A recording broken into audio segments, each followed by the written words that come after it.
السلام علیکم دوستو، فقہ اسلامیہ میں ایک قاعدہ ہے الاصل فی الاشیاء الاباحۃ، اشیاء کی اصل مباح یعنی جائز ہے۔ یاد رہے اصل مثبت ہوتی ہے، منفی نہیں۔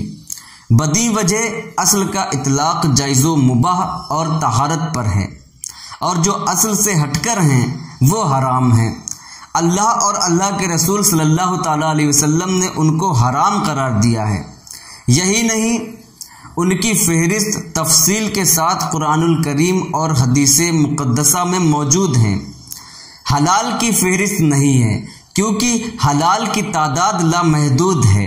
یا یوں مان لیں کہ قرآن اور حدیث جن اشیاء پر خاموش ہے، نہ جائز و حلال کہا گیا ہے، نہ ہی حرام و ناجائز کہا گیا ہے، تو وہ اشیاء جائز و حلال ہیں۔ اسی طرح حضرت امام حسین علیہ السلام کے مقبرے کو ہم نمایاں کرتے ہیں تو وہ جائز ہیں۔ ہم تعزیہ داری کو سمجھنے کے لیے حج کے کچھ پہلوؤں پر نظر ثانی کرتے ہیں جن کے بغیر حج نامکمل ہے، مثلا سعی کرنا، تاکہ حضرت ابراہیم علیہ السلام کے کنبے کے ساتھ پیش آئے واقعے کی یاد تازہ ہو جائے، حجر اسود کو بوسہ دینا تاکہ حضور صلی اللہ تعالیٰ علیہ وسلم کے اس عمل کی یاد تازہ ہو سکے جو حضور صلی اللہ تعالیٰ علیہ وسلم نے اپنے اجداد کی اس نشانی سے محبت کا اظہار فرمایا۔ شیطان کا تصور کر کے شیطان سے منسوب ستون پر کنکریاں مار کر یہ جتانا کہ ہم شیطان سے اعلانیہ نفرت کرتے ہیں۔ قربانی کرنا بھی اس کا بہترین نمونہ ہے۔ یہ تمام عمل اس بات کے شاہد ہیں کہ ہم اپنے اجداد کے کردار کو ہمیشہ تازہ رکھیں۔ تعزیہ داری سے بھی ہمیں باطل کے کردار کا پتہ چلتا ہے اور حق پرستوں کے بھی کردار و عمل کی یاد دہانی ہوتی ہے۔ حسین علیہ السلام کے مقبرے شریف کی اصل کو ہم چوک پر رکھتے ہیں تاکہ جو لوگ وہاں پہنچ نہیں سکتے ہیں وہ یہاں زیارت کر لیں، اور آپ علیہ السلام اور ان کے کنبے کے کردار و عمل کی یاد بھی تازہ ہو جائے۔ علاوہ ازیں حق و باطل کا فرق بھی واضح ہو جائے۔ تیمور لنگ نے سب سے پہلے یہ فلسفہ دے کر دنیا پر احسان کیا ہے۔ اب اگر ہم مروجہ تعزیہ داری کی بات کریں تو ہم دیکھتے ہیں کہ بزرگوں نے جن پاکیزہ اصولوں پر تعزیہ داری کو رائج کیا تھا وہ تو نظر ہی نہیں آتے ہیں۔ ہم ہڑدنگ، ہنگامہ آرائی، ڈھول تاشے جو قطعاً حرام ہیں رائج ہی نہیں کیے گئے ہیں، بلکہ ان پر بحث و مباحثہ کرتے ہیں۔ بہت سے ہمارے مولوی حسین علیہ السلام سے نسبت بتا کر ثواب کی بھی باتیں کرتے ہیں۔ اگر ڈھول تاشے بجانے میں اتنا ہی بڑا ثواب ہے تو خود کیوں یہ ثواب نہیں لوٹ لیتے؟ مزید بزرگوں پر الزام تراشی کرتے ہیں کہ وہ بھی یہ نازیبا حرکت کرتے تھے یا اس کو بڑھاوا دیتے تھے۔ اگر مان لیں کسی نے ایسا کیا بھی ہے، اول تو وہ بزرگ ہی نہیں ہے بھی تو نہ تو وہ حجت ہے نہ دلیل۔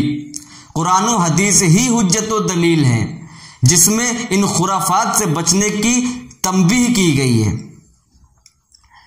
جہاں تک ہمارے بزرگوں کا تعلق ہے تو 1976-77 میں اسی ڈھول کے خلاف مقدمہ لڑتے رہے کہ دارالنور مکن پور شریف کی سرزمین پر کسی بزرگ سے منسوب کر کے ڈھول نہیں بجے گی اور نہیں بجنے دی۔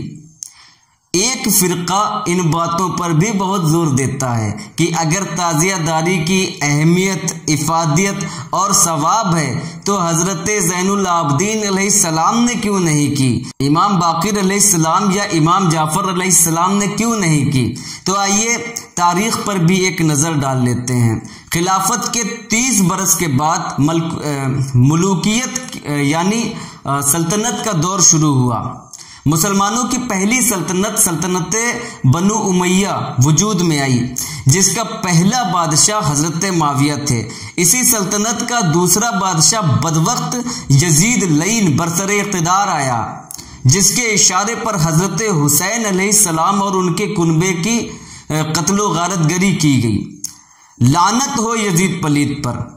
یزید کے مرنے کے بعد بھی اس سلطنت بنو امیہ میں ایسے بہت سے حکمران گزرے جو یزید کے نقش قدم پر تھے اور اہل بیت پر تشدد کرتے رہے۔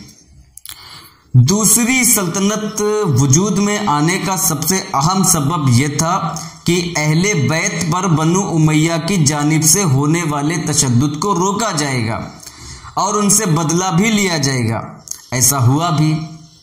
یہ سلطنت عباسیہ کے نام سے وجود میں آئی، مگر اسی سلطنت عباسیہ میں متوکل علی اللہ ایک ایسا حکمران ہوا جو اہل بیت کا دشمن تھا۔ دشمنی کی حد یہ تھی کہ اس نے حضرت حسین علیہ السلام کی مزار پاک کو منہدم کر کے اس پر کھیتی کرنے کا حکم دے دیا۔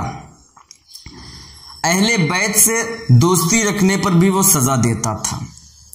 المختصر اہل بیت منتشر ہو گئے۔ اسی کے دور میں حضرت قطب المدار رضی اللہ تعالیٰ عنہ کے والد محترم کو بھی جان بچانے کے لیے راہ فرار اختیار کرنا پڑی۔